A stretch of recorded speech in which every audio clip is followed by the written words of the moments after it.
Welcome to EPG Pathshala. I am Dr. Mrinmoy Pramanik. I teach comparative Indian language and literature at the University of Calcutta. Today we will discuss a module from Reading New Literature in English, and the module is on New Writings in English from Southeast Asia. The content writer of this module is Omlan Baisya. He is a research scholar, NIT Silchar. First, let us introduce the module. The term Southeast Asia usually refers to the lands of Burma, Thailand, Malaysia, Singapore, Brunei, Laos, Kampuchea or Cambodia, Vietnam, Indonesia and the Philippines. It must be mentioned here that people of Southeast Asian culture are also found in the eastern hills of India like Assam, notably Nagas, Garo, Khasi, Mizo and Bangladesh, Kuki in Chittagong Hill areas, and the southern third of China, notably Thai speaks and Miao. In ancient times, the Pacific and Madagascar were also colonized, and this resulted in a wider distribution of the Southeast Asian cultural and literary artifacts. However, it must also be remembered that many Southeast Asian departments in universities throughout the world include the literature from India, Pakistan and Sri Lanka as part of their curriculum. This is aimed at getting a more comprehensive idea of the literatures of that particular geographical location. The literary and cultural relevance of this area is often undermined for its strategic sandwiched position between two major literary traditions, namely the Indian and the Chinese. However, this area has its own charming history and a range of literary artifacts which bear proof to its unique heritage and culture. Since this literary tradition encompasses various regional languages, it is very hard to draw a common trajectory for the literatures of all the constituent countries. However, what I shall endeavor in the next part is to point out certain major issues that have been incorporated in English literature of this area in post 1950s. Major issues like globalization. Most of the countries in this region have obtained freedom from colonial rulers either in early or mid 20th century. As a result, their economies have taken some time to recover from the hindrances they were left with. Mostly from the end of 20th century, they opened their market for global business.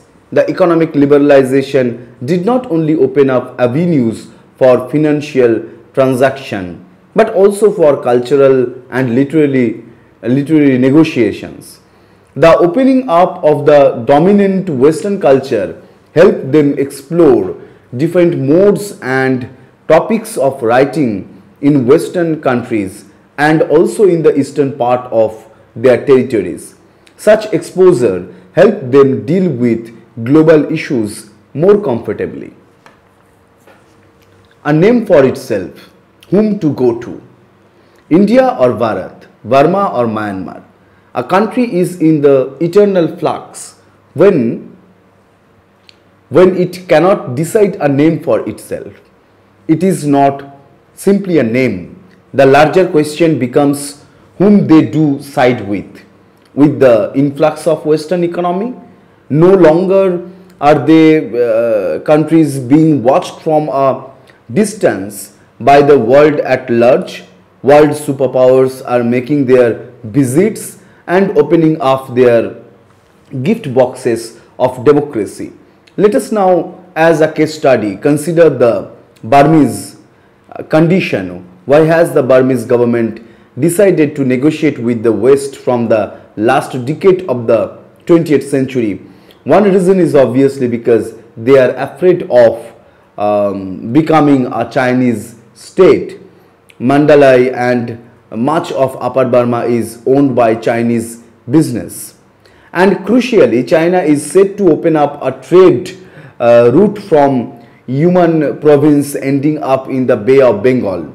Realistically, the country has no option but to open trade with the West if it wants to survive, rather if it wants to survive on its own.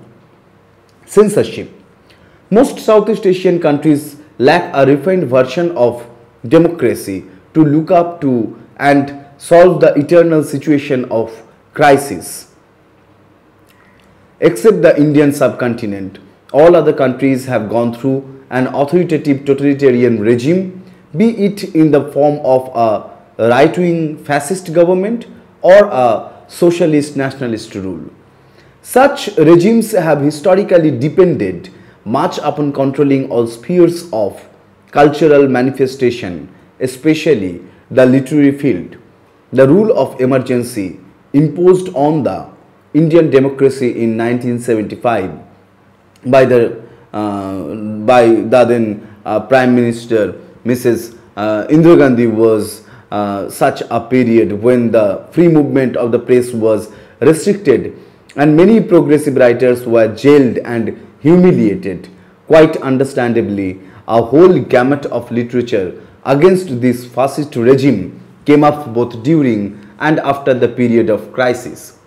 Similarly, in the Burmese Condition in 1975, the then extreme socialist government printed a list of do's and don'ts to bar the use of any incorrect ideas and opinions or anything detrimental to the Burmese sociality program.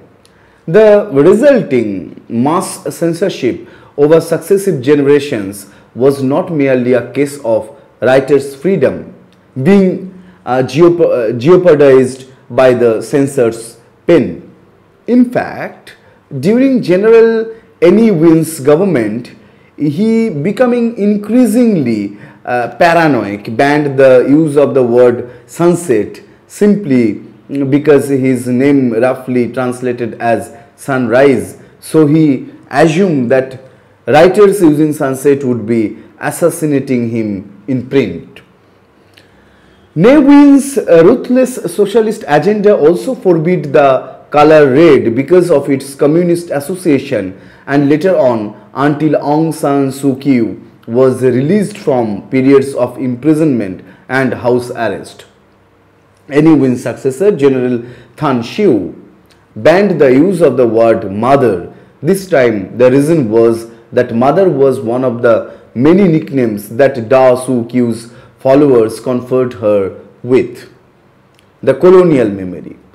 There hardly is any country in the entire world which can claim a more disturbance in the free movement of the literary field in the last century than Vietnam.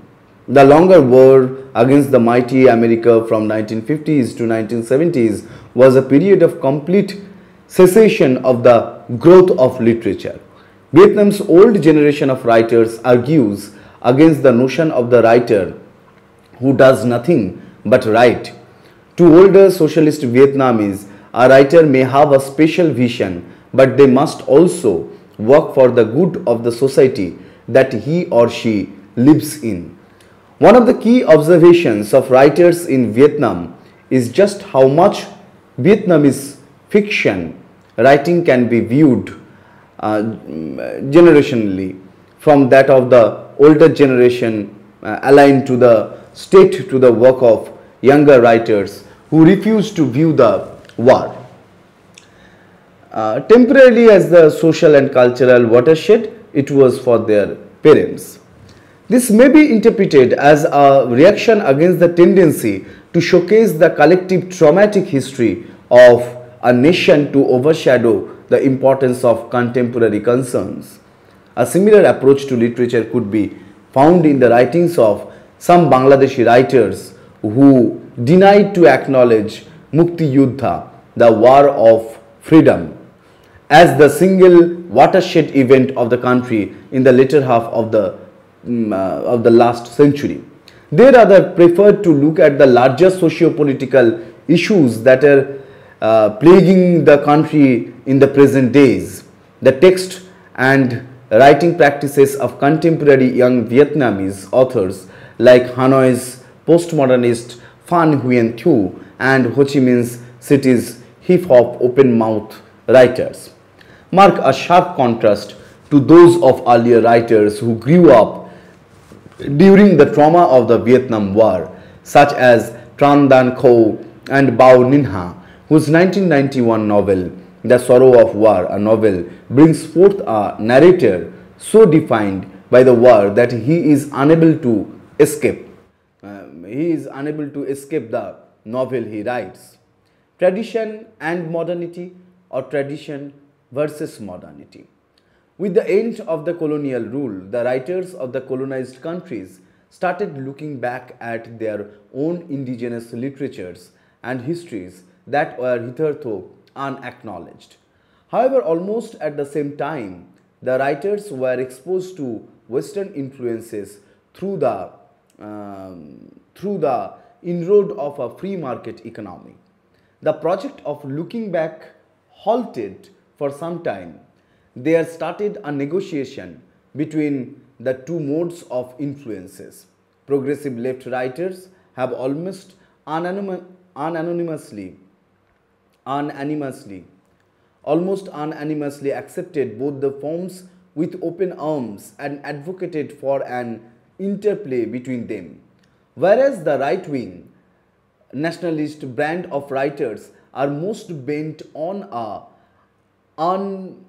unidirectional agenda of looking back at the indigenous past with all admiration and vigor. Ismail Hussain comments, the present interest of the Malay people towards their own traditional literature has been very mixed. On the one side, there is the group of ardent nationalists who are eagerly grabbing anything that comes in their way and trying to reconstruct it into a glorious cultural past at the expense of precision and historical accuracy. A member of this group will tell us of the rich literary heritage of the Malay people, but the probability is that he himself has not read foretext of this heritage and can hardly name 20 titles of that rich literature. On the other side, there is the group of young forward-looking people who are interested only in the present and future, who are anxiously trying to forget the past because the past has brought them nothing but embarrassment. Their literary past, of example, which was built upon the feudalist contrast of the unquestioned power of the court and the subservient position of the masses, can no longer give them any meaning in their struggle for human dignity. Search for an identity. In the first century, Southeast Asian literature in English has been one of the chief sites of examining and exploring contemporary issues regarding identity. As already mentioned, these countries were going through a critical phase of relocating their cultural and literary heredity. Questions regarding identity formation occupied one of the chief sectors of investigation. For example, with regard to ethnic identity construction, Malay literature not only offers insights into the writer's creation of Malay ethnic identity, but also the ways in which language, English in particular, shapes the writer's notion of what it means to be Malay. In terms of gender and sexual identities, Malay literature provides a site for the formation of normative and non-normative gender and sexual identities. Many Malaysian writers in English, particularly those from the later half of the last century, explore issues dealing with gender and sexuality from a religious perspective of Islam, which includes, among others, aspects of male-female relationship, women's body, and alternative sexuality. Literary works produced by Malaysian women writers in English from 1960s to 1990s explore various issues, feminist perspectives of self and identity by reflecting on their personal gendered experiences as well as the struggles they live with daily in this world. They present their views about identity based on their specific experiences shaped by personal circumstances and everyday life, social expectations, and modernity along with that. In Malaysia, issues of self and identity, in addition to ethnicity and the nation, are vital preoccupations for many Malaysian writers in English as the consequence of the socio-political and cultural conditions that have affected their lives and works, their vocations, and freedom of speech, as well as their sense of identity and belonging to the country. This put the Malaysian writers in a perennial flux to decide how to portray their characters, and also themselves, their identities were in a confused state of belonging, primarily in terms of ethnicity or nationality, or embrace various identities in calling themselves an individual and a member of their ethnic and national community. Such tension, which permeates through and guides the works of many of these writers, is characterized by the tension between retaining their vocation as a writer and giving it up completely given the socio-political conditions affecting their lives and works.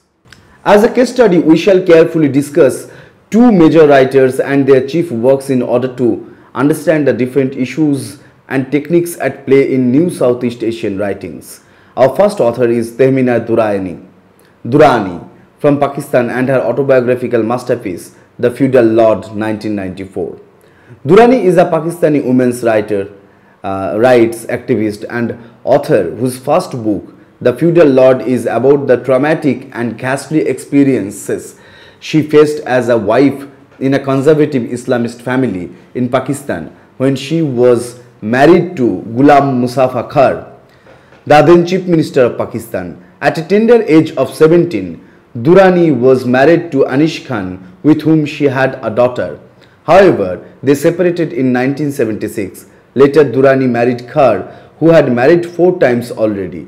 They had 4 children together. However, owing to tremendous mental and physical torture, Durrani and Khan ended their 13 years of institutional togetherness. This is precisely the time when Durrani started writing about her horrific experiences of being tortured by a feudal landlord, her husband. Law of the Jungle starts with Tehmina and Mustafa's immigration to London. Mustafa engages in a physical affair with Durrani's younger sister. Durrani remains silent and tries to please Khan with all her womanly attributes. However, the affair made her panicked and paranoid. She endures all her husband's physical assaults and sexual brutality as a part of her destiny. But then she decides to rebel the lion. I quote, "I am not your sister or your mother, I am your wife." This is how Tehmina problematizes and challenges the patriarchal notions of womanhood by denying all the ascribed roles of women as futile and abstract.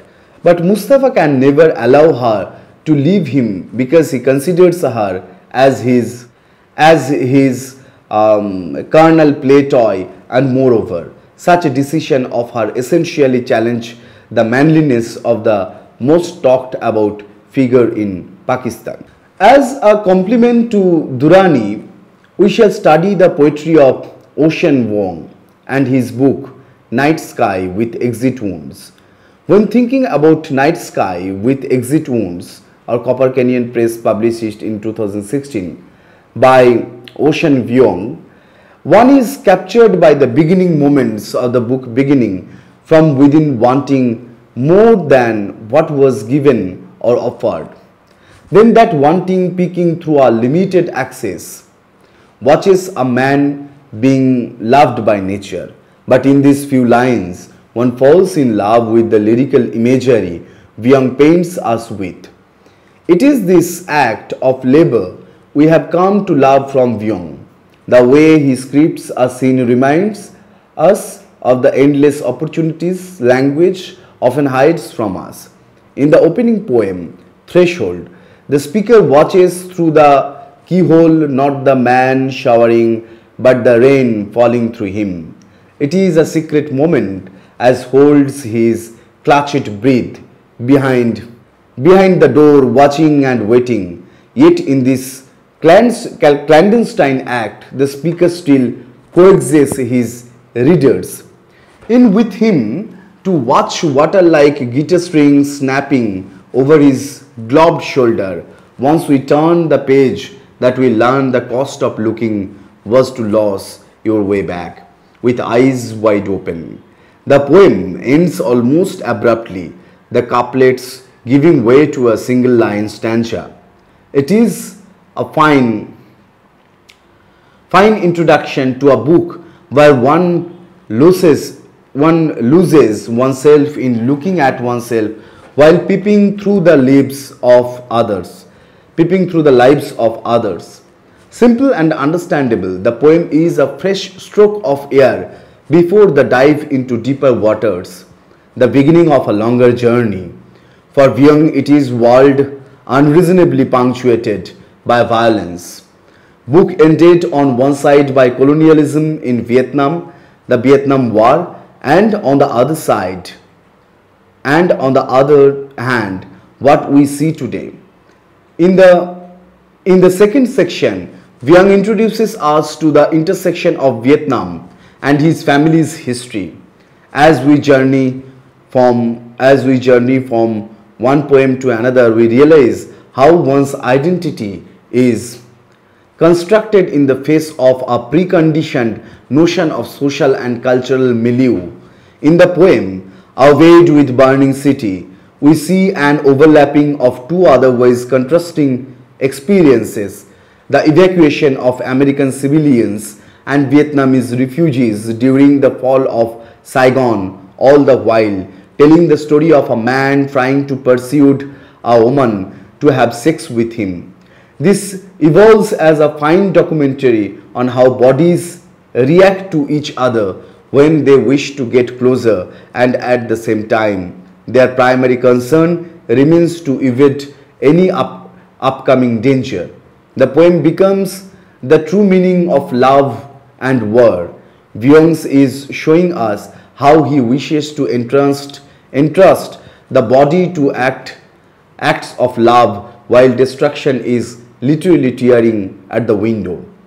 The city so white it is ready for ink, as if one urges another to revisit the history that one has written so far.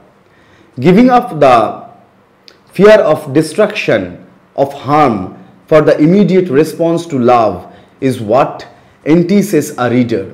And then the pressure to turn your back on this fear or an otherwise eraser of history. Don't worry, he says, as the first shell flashes their faces. My brothers have won the war, and tomorrow the lights go out. For Vuong, violence, its memory, its presence, and its possibility leaves a mark on the person and transforms him. The transformative power or the disfiguring power of violence is perhaps most apparent in the last poem of the first section, Self-Portrait as Exit Wounds. So far in this paper, we have discussed the general characteristics, if any, of the new literature in English from Southeast Asia, and also elaborated on the same by giving a detailed description of two eminent writers within this geotemporal boundary. Thank you.